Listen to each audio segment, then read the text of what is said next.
जय भोले की दोस्तों। The incredible blogger and explorer channel पर आपका स्वागत है।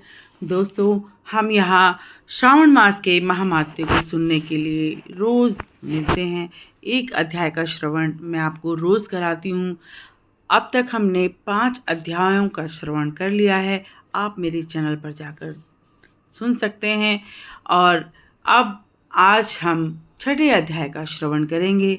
उससे पहले यदि आपने मेरे चैनल को अभी सब्सक्राइब नहीं किया है तो मेरे चैनल को सब्सक्राइब करें और अपने दोस्तों को ये वीडियो ज़रूर शेयर करें ताकि वो भी श्रावण मास के महामात्य को सुनकर उसके फल और उसके महत्व के बारे में जान सके।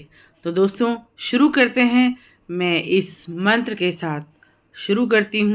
कर्पूरगौरं करुणावतारं संसार सारं भुजगेन्द्रहारं सदा वसन्तं हृदयालु वन्दे भवं भवानी च सहितं नमामि भवं भवानी च सहितं नमामि।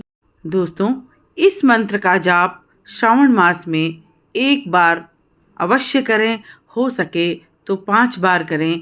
इस मंत्र का श्रावण मास में बहुत अधिक महत्व माना गया है, इसलिए मैं इस मंत्र को अध्याय शुरू करने से पहले एक बार ज़रूर आपके साथ शुरू करती हूँ।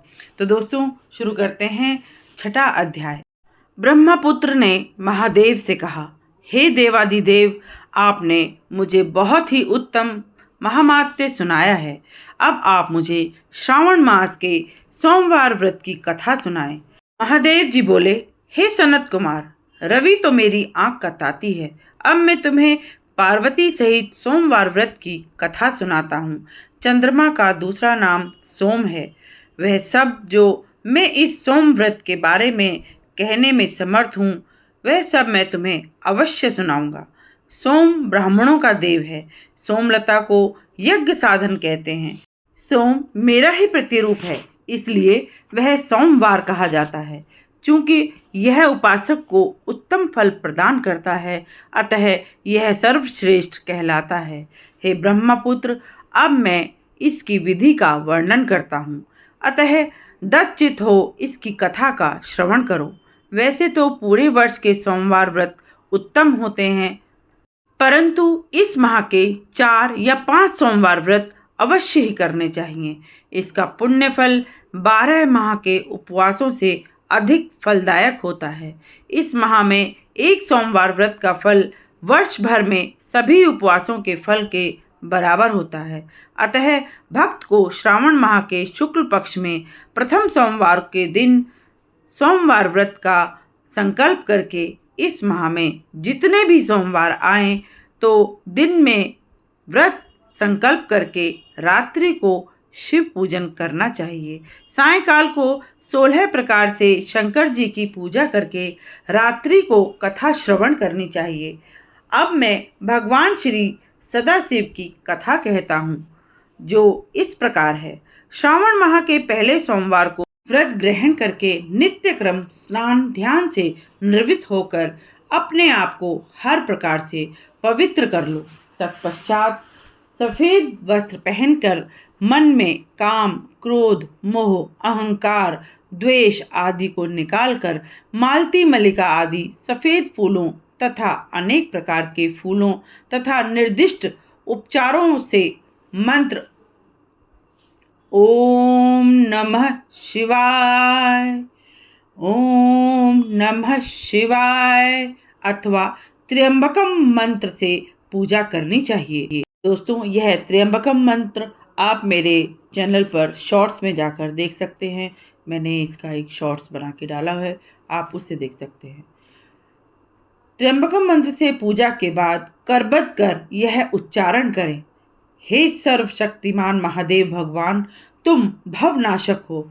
हे उग्रनाथ, भव शशि मौली, मैं करबद्ध हो आपका ध्यान करता हूँ। इस प्रकार के मनोहारी वचनों से देवादिदेव महादेव का स्मरण करें। अपनी सामर्थ्य अनुसार जो भी यह व्रत करता है उससे प्राप्त पुण्य लाभ इस प्रकार है। जो प्राणी सोमवार को महादेव और पार्वती का पूजन करने वाले भवबंधन से मुक्त हो शिव धाम पाते हैं। इस माह में होने वाले नक्त व्रत का वर्णन मैं संक्षिप्त रूप से करूंगा। वो पाप जो अनंत काल में भी अभेद्य होते हैं, वे भी नक्त भोजन के द्वारा नष्ट हो जाते हैं। यह एक संशय रहित सत्य है।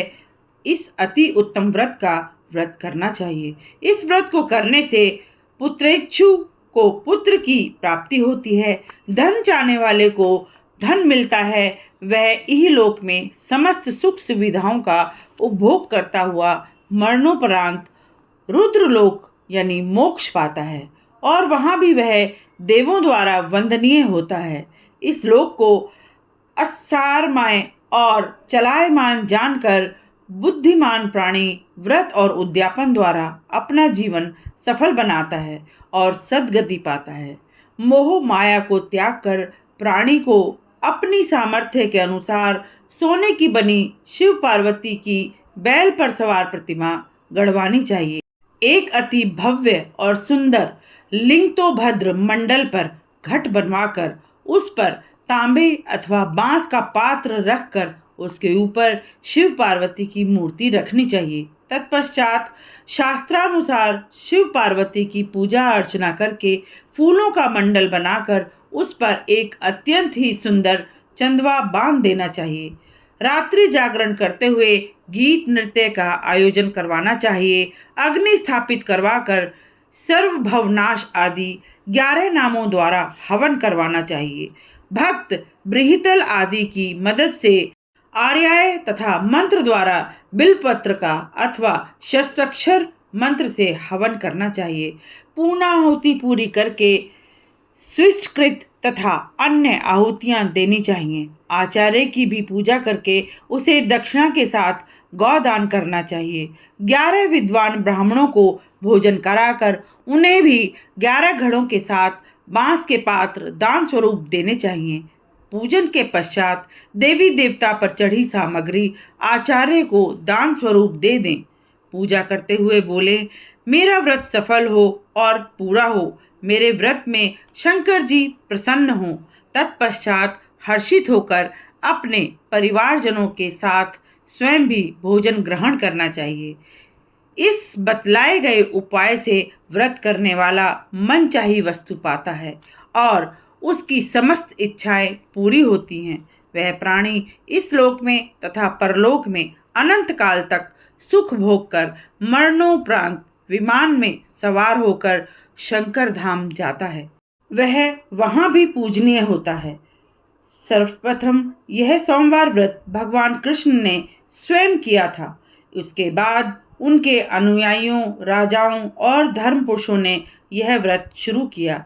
इस व्रत को केवल श्रवण करने वाला भी पुण्य फल में भागीदार होता है। दोस्तों, यहाँ पर 6ठे अध्याय का समापन होता है। 7वां अध्याय के लिए हम अगले वीडियो में मिलेंगे। तो दोस्तों, आप सब पर भगवान शंकर की, भगवान कृष्ण की कृपा इसी प्रकार बनी रहे। मैं इस मंत्र के साथ आज का वीडियो यहीं पर समाप्त करती हूँ।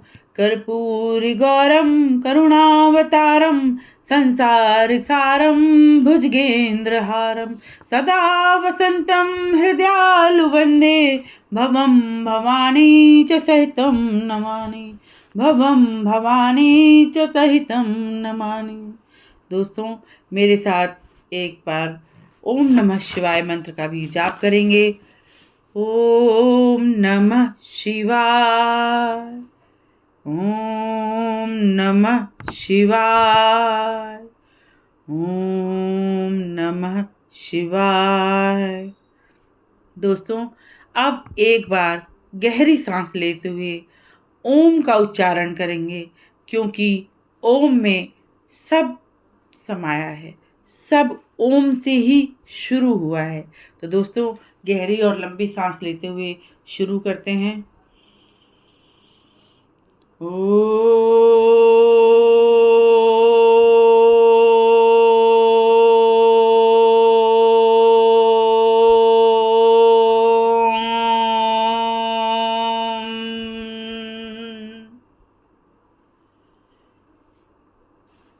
जय भोले की दोस्तों।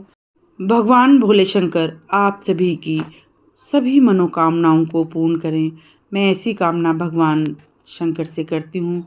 दोस्तों, आप सभी मेरे साथ इसी तरह जुड़े रहें, मुझे अपना साथ इसी तरह देते रहें। मेरे चैनल को सब्सक्राइब करें, लाइक करें और अपने दोस्तों के साथ शेयर करें। और आप सभी अध्यायों का श्रवण करते रहें। जय भोले की।